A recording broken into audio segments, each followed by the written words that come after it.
I have terrible eyesight. So here is how the costume contest is going to work. This is the 31st annual Gencon costume contest. I will be your hostess, and during the next 2 hours, you will see some amazing costumes. I have had a great time all day watching what you're going to see, and you're going to be very entertained. Pay attention. For those of you who are new, at the end of the show, you do get to vote for the top costumes. So definitely pay attention and stick around. We will ask you to select the best in show. At the end of the judging, we will also offer 2 special awards. The Golden Needle Award that will go to the finest example of workmanship, and the Staff Favorite Award, which will be presented to the favorite costume selected by the costume contest staff. So, the contestants are in 8 different categories. Pop culture, which includes science fiction, superheroes, movie characters, and more. We have a fantasy and historical category, a child category, gaming characters, professional, which is going to include all professionally made costumes or past winners of costume contests, regardless of costume, anime, and then groups, and we also have a potluck category. Right now, I definitely want to ask that you please turn off or silence all your electronic devices, including phones, phasers, lightsabers, so as to not spoil the show. Please, no Pokemon Go during the show. You know, our contestants have worked really hard, every single person you're going to see. So let's not spoil it by trying to catch a Pidgey or a Rattata during the contest. Also, please, no flash photography during the contest. An opportunity for photos with the contestants will be given to you at the end of the program at the back of the room. So now I would like to introduce our panel of judges. And we will be doing ladies first. Lucy A. Snyder, you want to stand? Lucy, you want to stand so we know what we're talking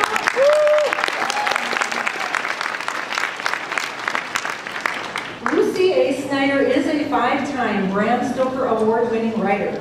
She has sold over 80 stories and a dozen books in various genres, including the novels Spellbent, Shotgun Sorceress, and Switchblade Goddess. She also authored the nonfiction book, Shooting Yourself in the Head for Fun and Profit, a writer's survival guide. Her most recent story collection is While the Black Stars Burn. Her writing has appeared in publications such as Asimov's Science Fiction, Apex Magazine, Nightmare Magazine, Pseudopod, and Strange Horizons. And I hope you're all reading all those awesome publications as well. Lucy writes a considerable amount of nonfiction, including a column for Horror World and materials for the D6 by D6 role-playing game system. In her day job, she edits online college courses for universities worldwide and occasionally helps write educational games. And if you are a fan of Lucy's work, you might catch her in the Gencon's Writers Symposium. So let's hear it for Lucy Snyder.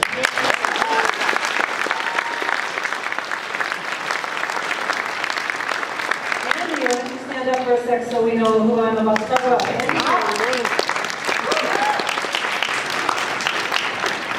Andy Hopp is back with us. He is a frequent repeat judge for our costume contest. Andy is an award-winning illustrator, writer, and game designer. He's the creator of the popular Low-Life RPG and the card game Dementalism, as well as the illustrator of Clifford the Big Red God, Where the Deep Ones Are, and dozens of other projects. He also keeps busy creating characters for his own personal setting, Mutha Oith. Andy is the host of Con on the Cob, the most fun thing in the history of fun, which takes place every October in Hudson, Ohio. Let's hear it for Andy.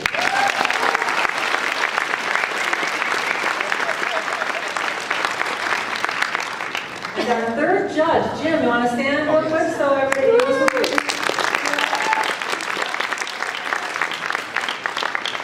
Jim is also a repeat judge for us. Jim, around the age of 10, Jim Martin was fascinated by the Muppets and wanted to make his own puppets. His mother taught him the skills he needed, and Jim made his very own Muppet puppet. Today, he is an Emmy Award-winning director and has worked on The Great Space Coaster, The Puzzle Plays, Bear in the Big Blue House, Johnny and the Sprites, and Sesame Street. You've also seen his work in the classic movie The Dark Crystal.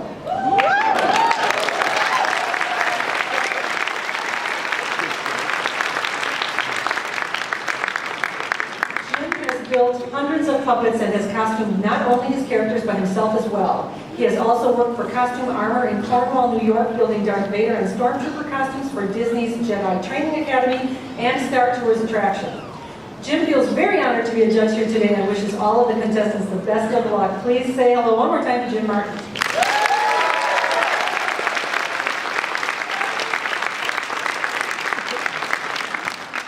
And so I believe our contestants are ready. If you'll sit back, we will start with the pop culture category. And our first contestant is making her way up the ramp here. And here she is. Entry number 101 is Amanda Haas as Mary Poppins.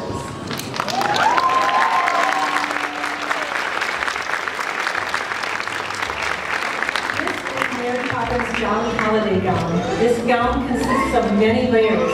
To start, the skirt is made up of 5 alternating layers of satin, chiffon, and organza, plus a handmade petticoat. The gown's embroidery designs are machine sewn to match the original embroidery designs from the film Mary Poppins as closely as possible. The corset was created in a traditional corset-making style that included steel boning, piping, and hand-set eyelets. The hat was completely handmade from an existing derby hat and shaped with steel boning and decorated with faux flowers and tulle. The umbrella was bought, then redone with a hand-sculpted bird head made from boardwood by cosplayer Bubbles Galore. The bird head was then painted and finished by Amanda herself. Amazing Mary Poppins, Amanda Haas.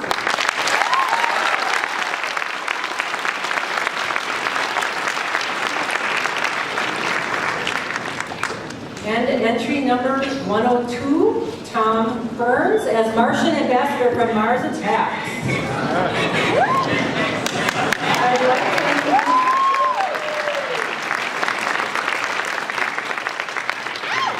I'd like to introduce the Martian Ambassador from Mars Attacks. He doesn't have his translation device, so he wanted me to tell you, we come in peace. Don't run, we're your friends. He also politely asks that you don't play any Slim Whitman music when he is around. Ack.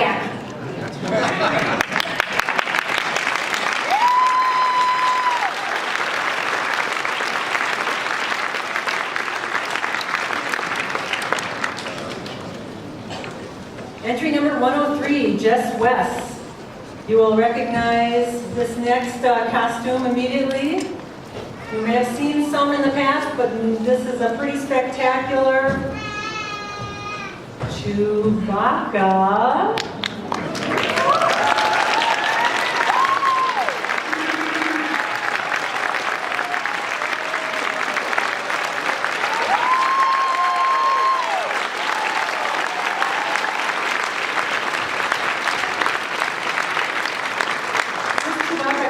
Represents 2.5 months and over 100 hours of work. The work includes 850 feet of hand-sewn hair extensions, a fully self-constructed resin underskull with a hinged jaw and a latex mask over that. And she also created her own internal sound system, which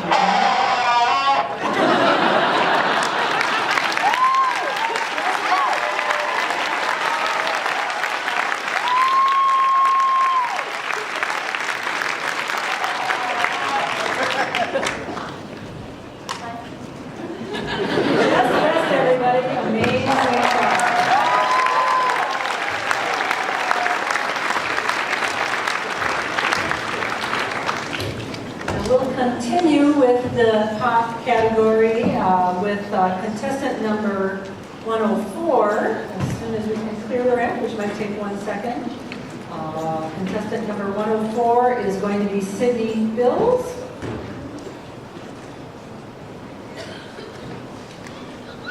There she is. That's Jedi Area.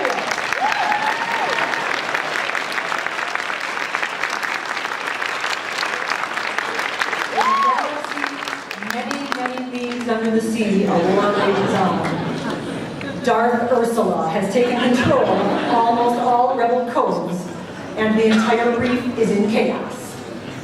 King Triton has been taken hostage and is being used as a bargaining tool of the Empire. The rebels have nowhere left to go and are on the brink of surrender. Only one unexpected hero can save their world, the Jedi, Ariel.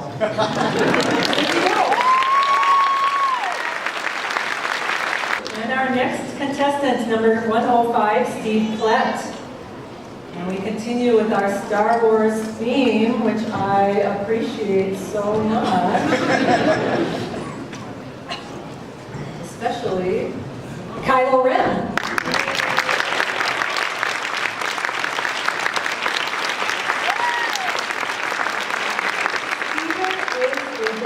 Cosplayer here at Gencon. This year he brings us the feared Kylo Ren.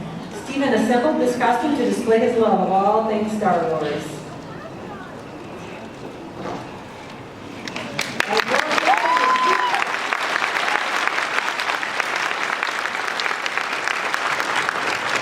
Entry number 106, Mike DeLuna.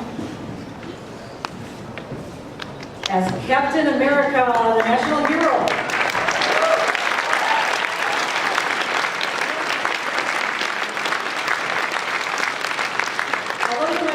America needs no introduction. Here is the one. Not only is he in peak superhuman form, he can see faster than bullets and therefore dodge them. He is in peak mental capacity too. Hey, do you remember that thing we gotta do? He can bench press 1,200 pounds, which might come in handy since this shield weighs 40 pounds all by itself. But don't expect a shield toss anytime soon, but his body is immune to most toxins. So don't challenge him to a drinking contest. All around, Cap is a guy you don't want to mess around with. Talking to you, Stark. All right, Captain America.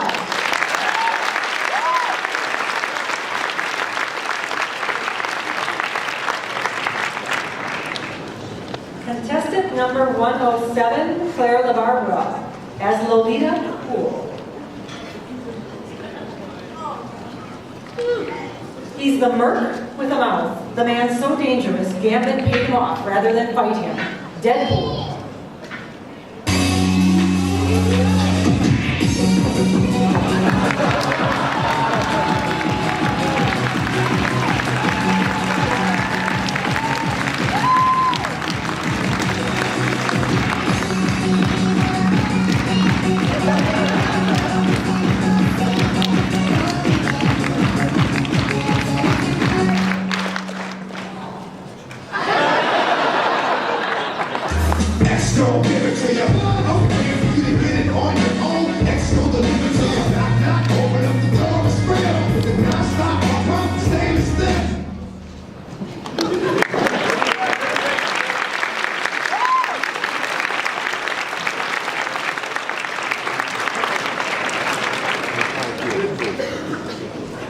That was entry number 108. Oh, no, I'm sorry, that was 107. So now we will go on to 108.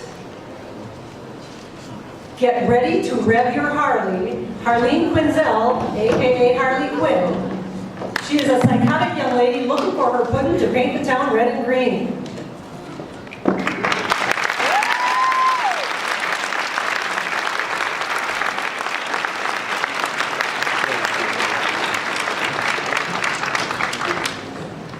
Harley Quinn, also known as Harleen Quinzel. Entry number 109.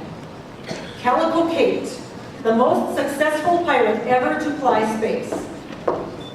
Her bombastic personality and penchant for explosive have united the Star Nebula Corsairs as never before. No longer content to just plunder the spoils of the space lanes around the nebula, Calico Kate has made the entirety of the last galaxy her personal plundering grounds. Next entry, 110. Dr. Pamela Isley as Poison Ivy.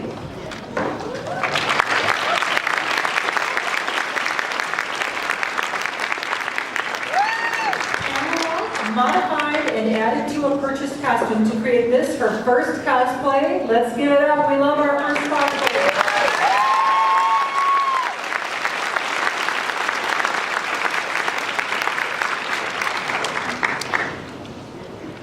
Up next, we have number 111.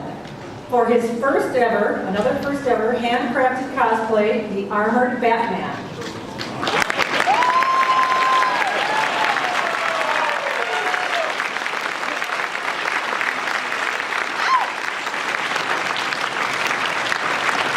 The suit created to go toe-to-toe with the son of Krypton and come out on top. The suit was constructed from floor mat foam, templated by hand, and then layered with a rigid urethane plastic and Bondo. The whole process took several months of templating, sanding, and painting.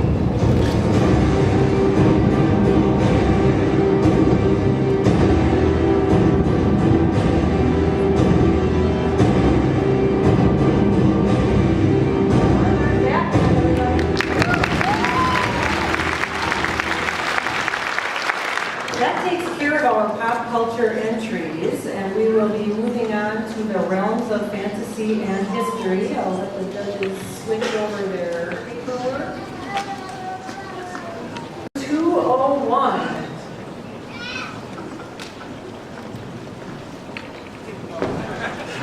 He's the chief warlock of the Brothers of Darkness, Lord of the 13 Hells, Master of the Bones, Emperor of the Black, Lord of the Undead, Mistress of Magma, Lord of the Dance, and Mayor of the Little Village of Company.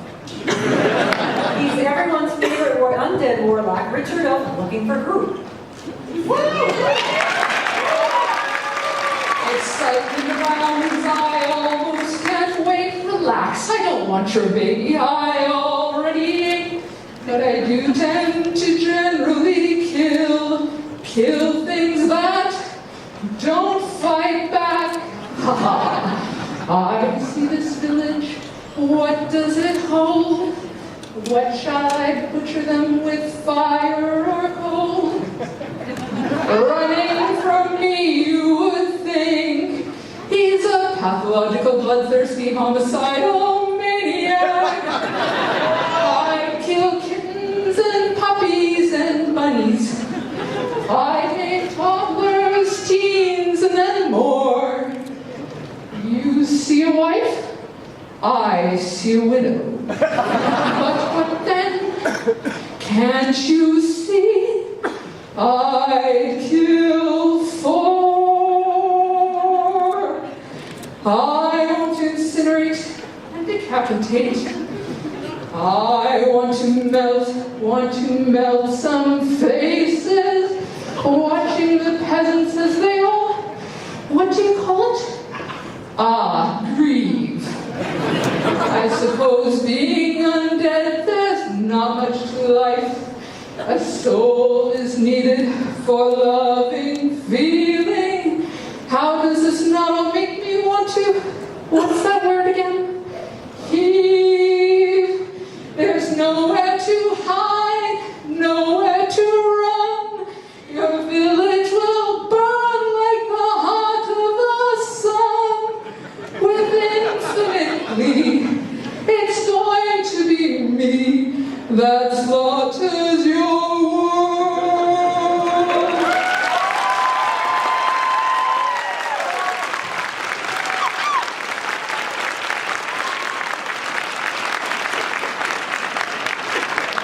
Number 202, Caleb Bennett as Carnotaurus Armored Knight. This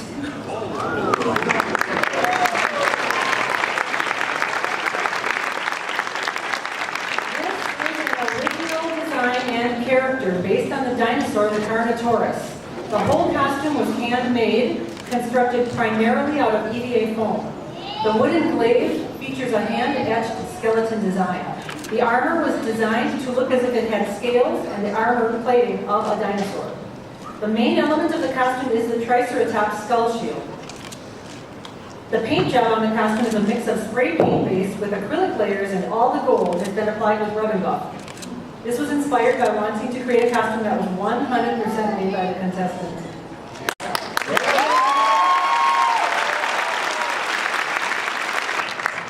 He was also inspiring me to do an EVA foam costume next year, so we'll see. Entry number 203. Next we have a Victorian steampunk paranormal investigation team. We deal with everything that goes bump in the night.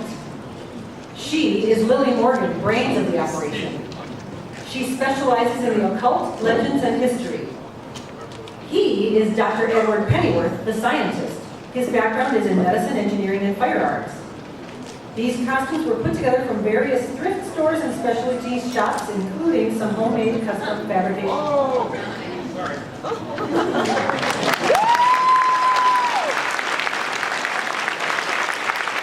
hold up the top of his helmet.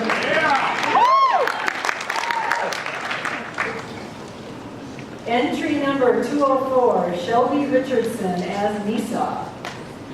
Shelby Richardson from Canby, Indiana is Nisa from Magic the Gathering.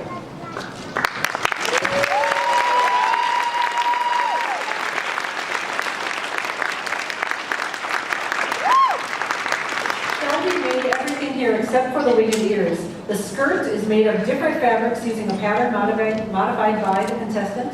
The staff, boots, and gloves were designed by Shelby, sewn and spray painted to look weathered. She also did her own makeup, contoured to her face and matching the character, including the green eyes. This costume took 3 months to make.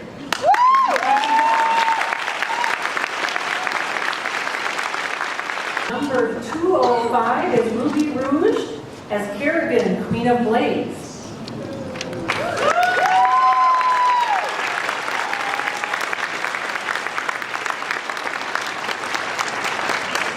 A Victorian take on the character. Kerrigan's costume is 100% handmade using taffeta, tulle, silk, satin beading, trim, 3D printing, sculpted foam, metal, and wood. The dress combines 6 different patterns as well as custom draped designs. The breastplate and zerd buttons were modeled, printed, and painted specifically for this costume and mimic the details of the character. The wings were sculpted with a grinding wheel from open cell foam and then sealed and painted before being bolted to the custom wood frame. The wig is also hand-dreaded and sewn using canacolon extensions. The costume took over 2 months to create and is her 3rd cosplay project.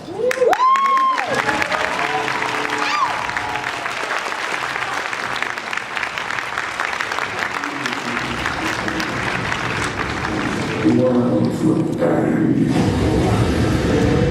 Now at last, on this world, vengeance shall be mine. For I am the Queen of Blades.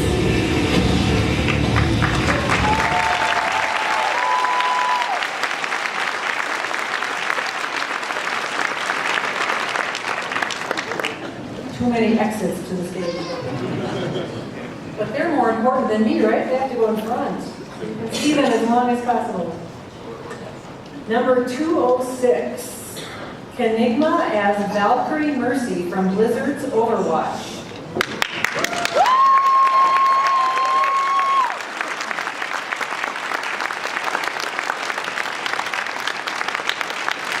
The entire costume was handmade by the contestant. The armor and wings were made from EVA foam, Warbla, and tears.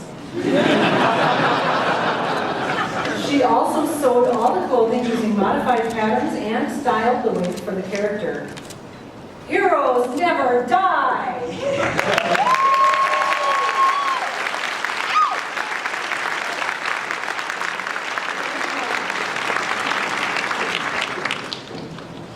Next we have entry number 207. It's the age of exploration, the age of discovery. Recent innovations in technology, including advances in steam-powered locomotion, have made worldwide mechanized travel a reality. This intrepid young explorer is ready for any situation as she embarks on a journey across the globe. Functional yet stylish for everyday necessities, keys, watch, fan, and flask attached to her dress for quick removal without the worry of leaving them behind. Her trunk doubles as a writing desk for those important notes she'll record and includes a purpose-designed external pocket for her parasol. Let's wish happy exploration.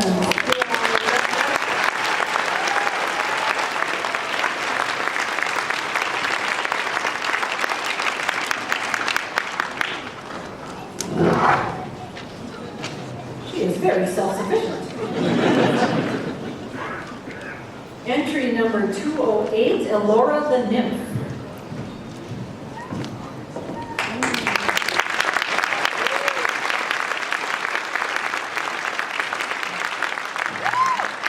This is an original character design created made for a high fantasy RPG. It features over 400 individual leaves and flowers, along with 8 feet of LED lights moving through them.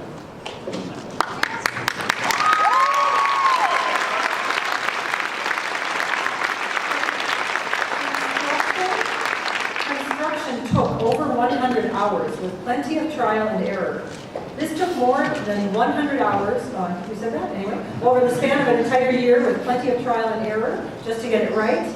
This is easily the cosplay the contestant is most proud of, as the character Elora represents her as if she lived in a fantasy world. Elora the nymph.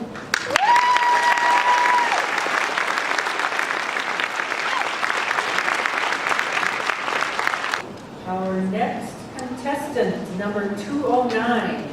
Coming to the stage, the god of mischief can take many forms. He has chosen an appearance which mere mortals will find most enchanting. Let's give it up for Loki.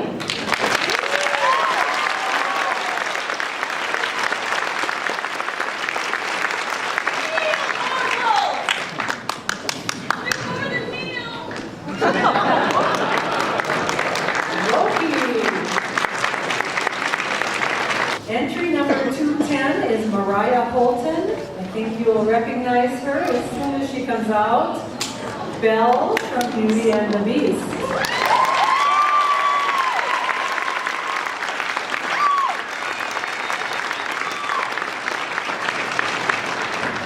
This costume was constructed after 140 hours of work using 65 yards of fabric. It stands as a testament that any girl can be a princess. So never let go of your dreams. Thank you. That is the end of our history and fantasy section. And for an assortment of hobbits, dwarves, and munchkins, here come the child contestants. Number 301 is Sophia Rodriguez as Nurse Joy. With her faithful friend Chansey, she's always ready to help her injured Loki.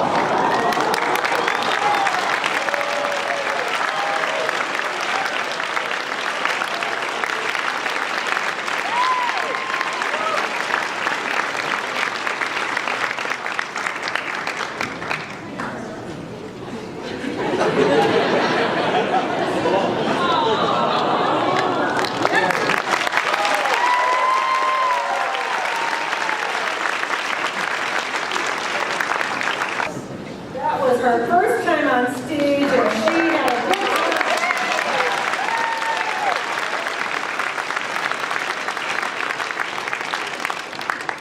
Contestant number 302. Hello. My name is Marionette from the video game Five Nights at Freddy's.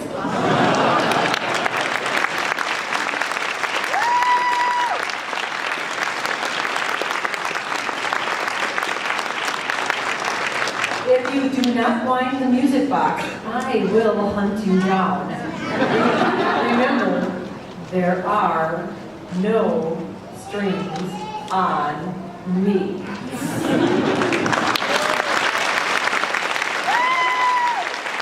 Number 303, introducing the newest version of Aperture Laboratories' most popular military-grade product, the turret.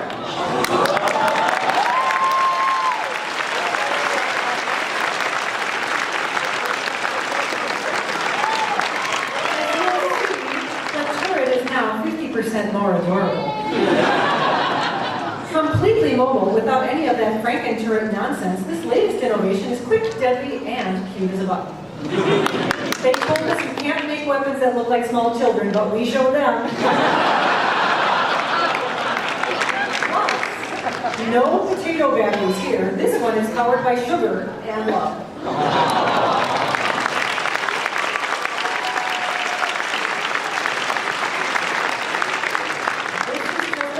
It took 3 weeks from concept to convention. Order yours today. We're down here.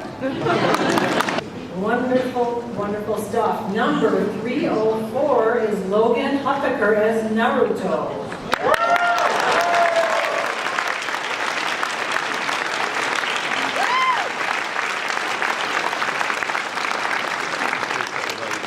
Logan's costume was chosen by him and made by his mom. Everything was made from scratch and from custom drafted patterns except the head and the band and the wig. Logan is a huge anime fan. This is his second Gen Con, and he's excited to be starting 5th grade next week. Let's hear it for Logan. Contestant number 305 is Brandon Prince as Deadpool.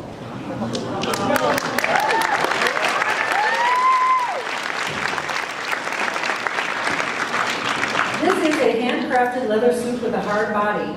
The resin cast mask has been covered with leather. He's carrying handmade weapons, sling, and a bad attitude.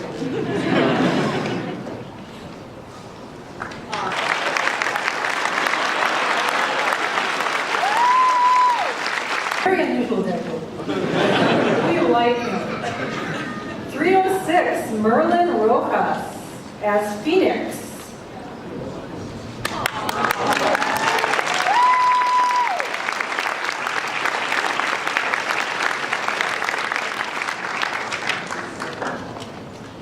Some people think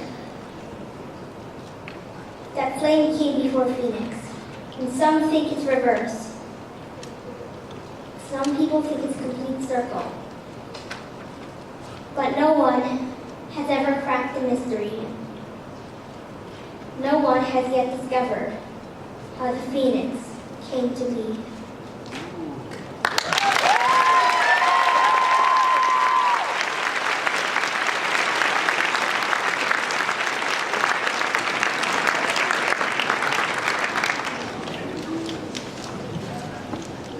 Merlin Rojas, everybody, one more time.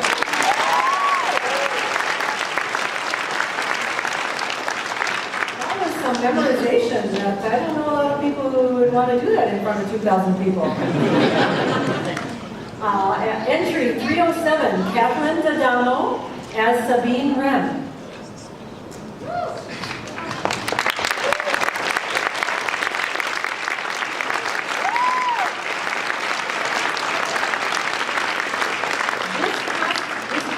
Portrays Sabine Wren, a young female Mandalorian from Star Wars Rebels, in her second season of Tyro. It took about 95 hours to complete.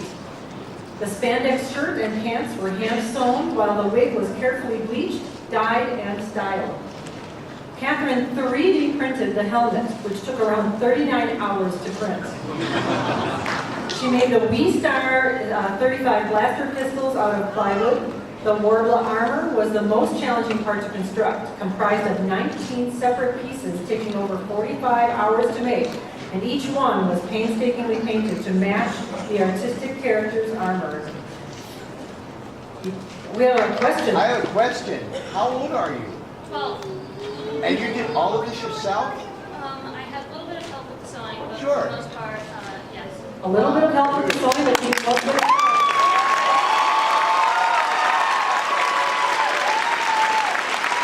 You heard her answer our judge, but she is 12 years old, so that's pretty amazing. Entry number 308, Elizabeth Cool Lightsell.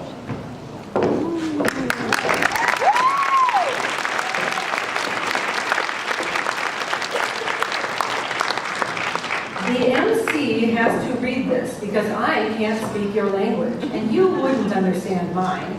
My name in your language is Oberona, and I am a fawn satyr from the mythical land of Druids. I would dance for you, but a wolfhound was chasing me and I sprained a hoof. The costume was created with faux fur, foam, wood, reconditioned clothing, and every man's friend, duct tape. Before this ends, she has one question for the audience. Does this tail make my butt look big?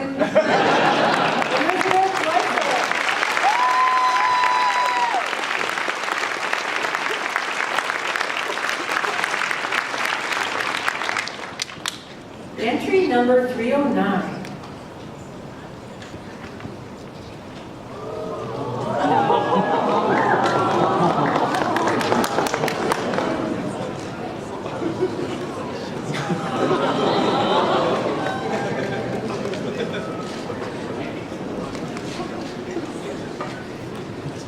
Judge me by my size, will you?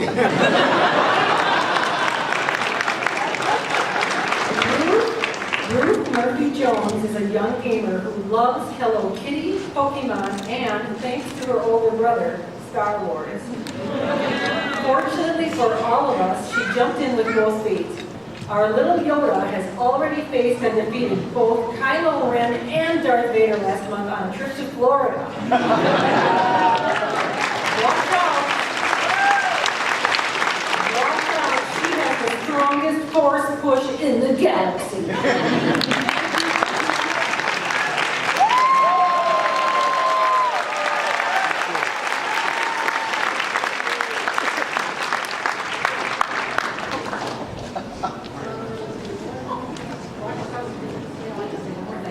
So she also has a custom knitted Yoda cap. I don't know if you can tell from the back, but this is so cute. It's totally knitted by Mom, and her cloak was made by her mom as well, Kelly Jones. Let's hear it for Ruth Murphy Jones.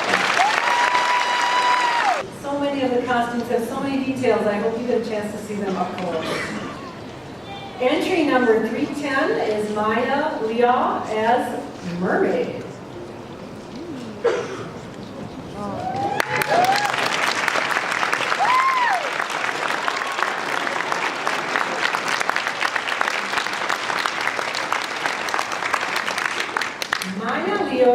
Knitted this mermaid tail herself.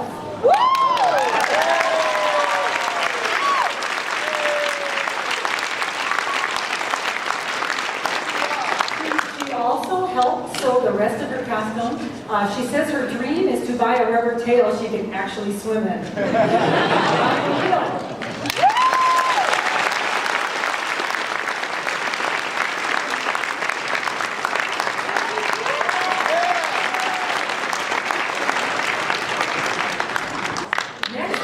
Contestant number 311.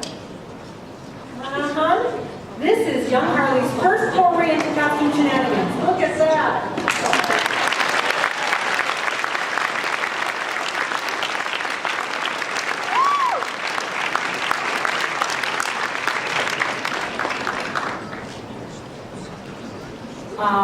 Let's see. Harley's hammer was made by her mom. It started its life as a Quaker Oats can and a pool wheel. According to her dad, I think this experience is going to leave a mark. She's already talking about making an Eevee outfit next time.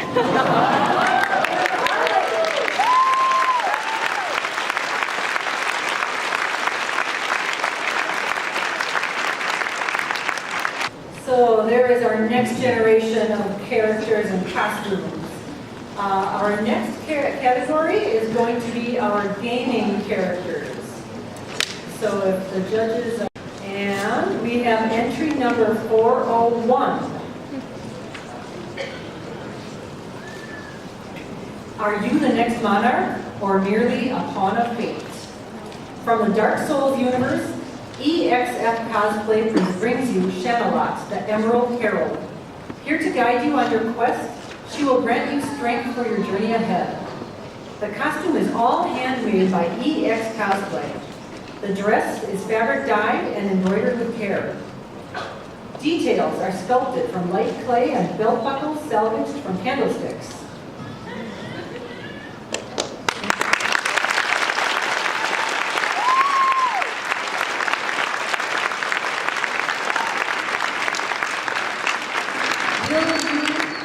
Will you, bearer of the curse, approach the throne of Wands to meet her a final time and accept your fate? Number 402.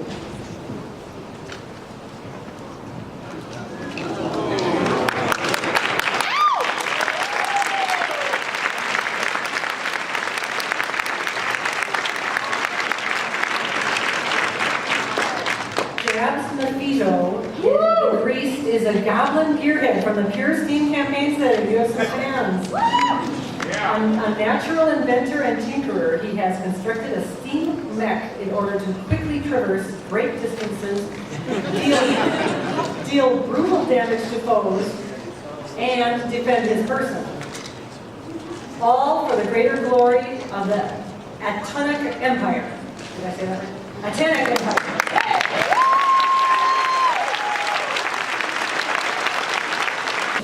stop him attacking me for saying that Empire wrong.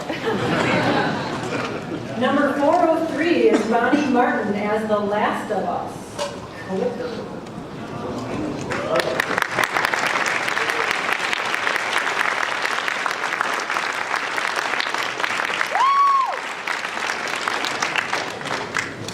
Bonnie's costume features liquid latex over cotton balls with eyeshadow and acrylic paint.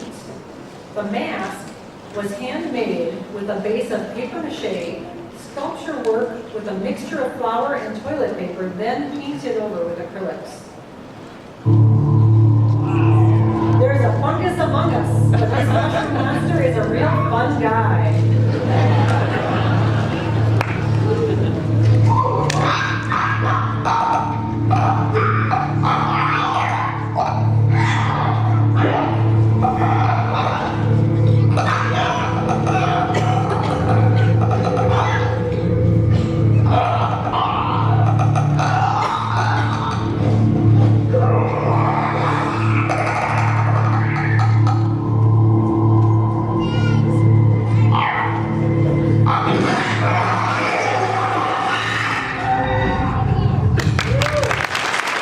Entry number 404, Celeste Carlson as Ciri Emrys from Witcher 3, heir to an empire and a lady of time and space.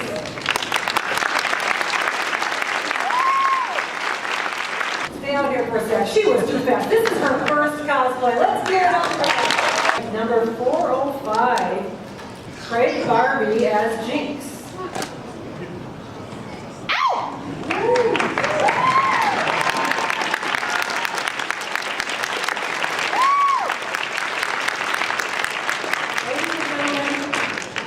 Waxed his legs, put on a wig, and makeup to bring you the lady whose only passion is to blow up buildings and people. Who is not as crazy as her sister, and whose only design in life is to get another gun that might just shoot other guns. Ladies and gentlemen, be careful, for the council heads up has been counted. Hot off the summer's rift, I bring you Jinx.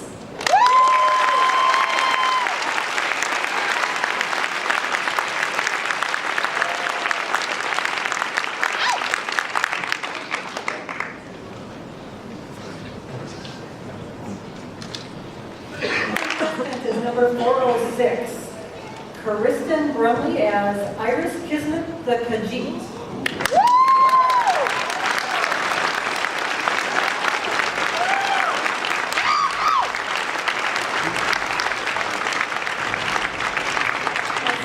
A stealthy creature from Elder Scrolls, you may think them thieves, but for those addicted to scuba or who need to restock inventory, if you have coin, Khajiit has wares.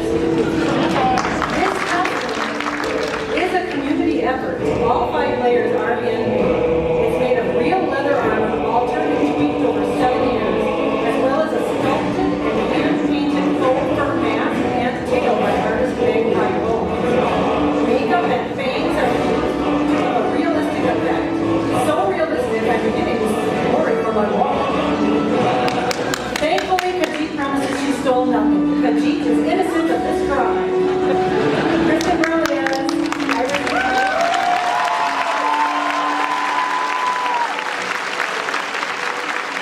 Entry number 407 is Kim Ray.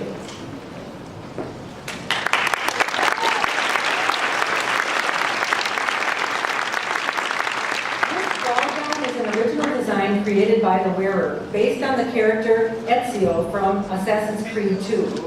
This is the first ball gown Kim has ever made, completed with heavily modified patterns as well as self-patterned pieces. The gown and accessories include satin, lace, and trims, steel boning, a busk, and canvas for the corset, clay and wardla for the hand-sculpted waist decoration. Everything is lined or finished with serged seams. The nature of assassins is to carry the many secrets of their ancestors while remaining hidden in the shadows. Like an assassin, this ball gown contains both secrets and ancestry, represented by a hidden hand-painted mural, which unfolds from the gown.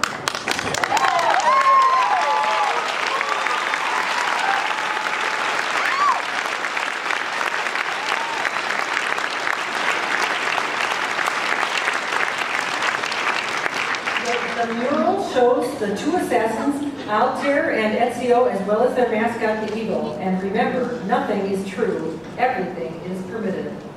Maria, Ezio. Contestant number 408 is Annie Driscoll as Leona from League of Legends.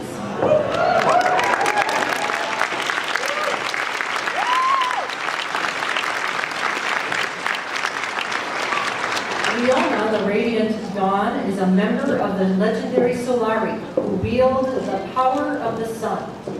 She is a pacifist and uses her fierce fighting skills to defend and protect her allies in the League of Legends. Leona is Annie's second cosplay. Only the bodysuit and wig are purchased. The rest of the outfit is either foam-smithed or sewn. The shield is all by itself is 5.5 feet tall and 4 feet wide. Amazing work by Annie Driscoll.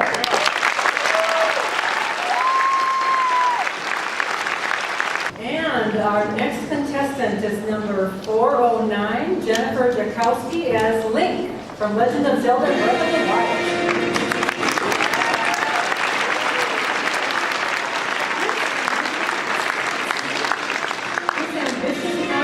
Several goals, including the use of period appropriate fabrics and clever designs meant to make the wearer appear more masculine.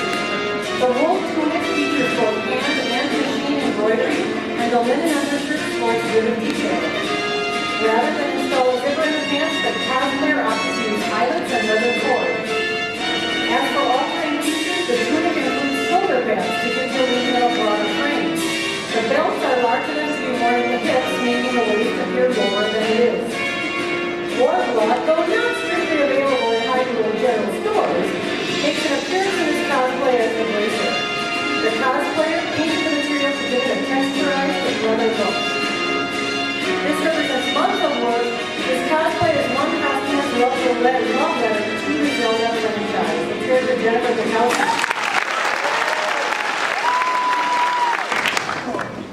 Entry number 410 is Matthew Allen as Smeargle.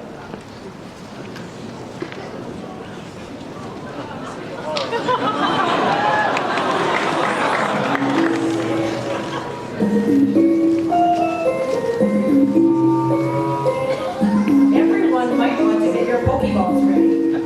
We have a special Pokemon here at Gencon today. Straight from the ruins of Elf, it's Smeargle. This rare Pokemon, some say, is extremely powerful, but a bit moody. Smeargles don't seem to evolve like most Pokemon. They just get better with age and seem to sketch all over everything. You can tell this one is an adult by the green paw print on his back. He seems very content right now. Let's all hope he doesn't learn to sketch dark void. He looks very huggable, but perhaps we should just leave him so he can go on his way. Matthew Allen, everybody, as entry number 411, Madame Zombie. Madame Zombie cosplay as Arcade Ribbon from League of Legends.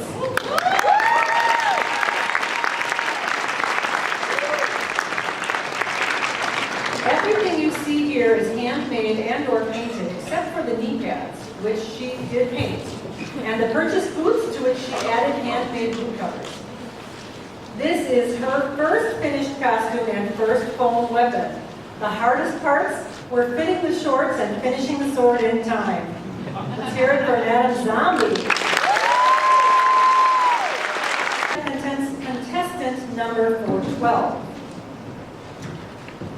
As you may know, we have a special guest today. It's the one, the only, the hero of heroes, Jack of Blades.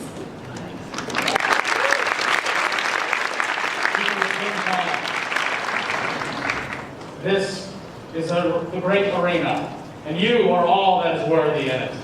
Jack of Blades is back. Contestant number 413 is Elizabeth Dennis as Cirilla from Witcher 3, Wild Hunt. Cirilla, the lion cub of Sintra.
foam and a layer of Warbler.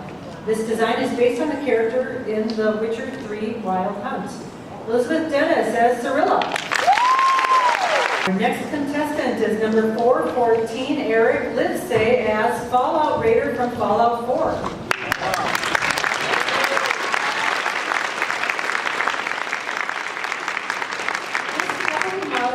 Vault 42 security gear fills all your... Wait just a minute. All right, this heavily modified...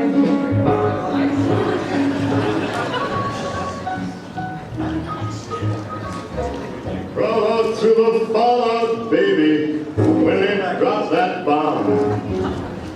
Ladies and gentlemen, crawl out through the fallout, the latest in 2277 Raider gear. This heavily modified Vault 42 security gear fills all of your protection needs. Whether it's taking pipe rifle hits from greedy settlers or trying to keep you from collecting your new razor grain, to those pesky death claws that are trying to maim you, this top-of-the-line Raider gear has it all. It has a Fusion Dynamics integrated reactor core belt. It keeps the rads down with triple lead shielding while providing you all the power you need for a hard day out in Commonwealth. It has a genuine Vault 42 pre-war Pip-Boy to help you find your way in the wasteland. Keep track of your caps or just use that built-in Geiger counter so you don't find yourself looking like a ghoul.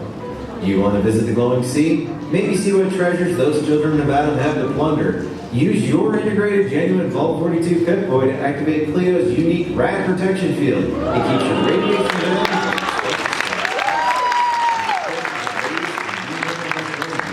You too can become an unstoppable force to be reckoned with in the wastelands. This gear has been extensively tested to the cruelest and most intense ways possible to maximize your survival needs. That's the Cleo guarantee. Come visit Cleo and Good Neighbor for all your killing and protection needs. It's Raider tested and Hancock approved.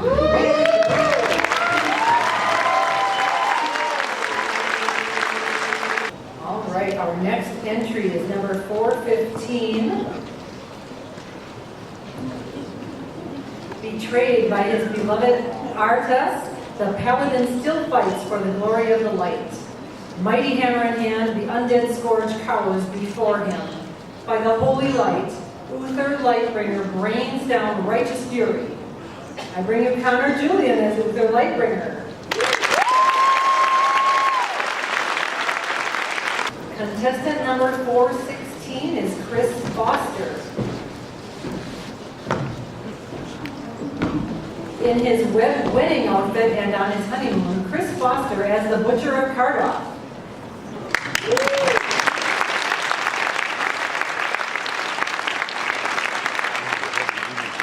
The armor is mostly Warbler with an axe made of foam, EVA foam, Bondo, and too much sanding. Hi, I'm Orson Softavir. I'm the butcher. I like long walks on the beach by moonlight, romantic candlelit dinners, and all right. Whoa!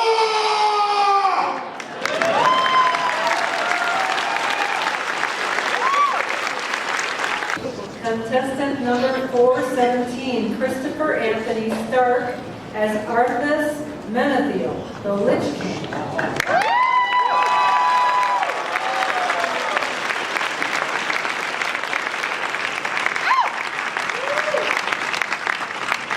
A once proud knight of the Silver Hand, king of the fallen Lordaeron, the Butcher of Northend, Lord of Ice Crown Citadel, and champion of the Scourge, Stark Cosplay presents Arthas Menethil, the Lich King.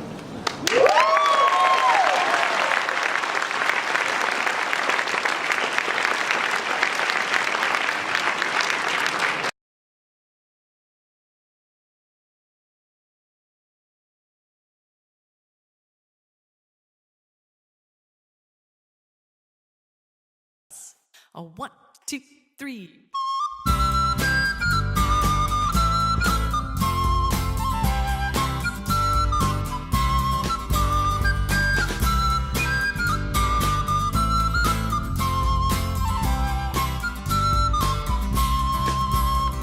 Before I got to fighting, or when fighting got to me, I looked to find examples on the field of chivalry, and I saw mighty arms, much stronger than my arms could ever be. so I thought perhaps that field was not for me. But still I stayed and watched the fighting till one figure stood apart, in armor newly fashioned and a helm more pot than art. But each blow is thrown with honor and the lightness of the heart. So I took that step which soon became a start. 'Cause she was not the biggest fighter, nor one to raise a fuss, but I remember being proud that she was one of us. And we might never stand together in a shield wall side by side. Because of her I lift my sword with pride.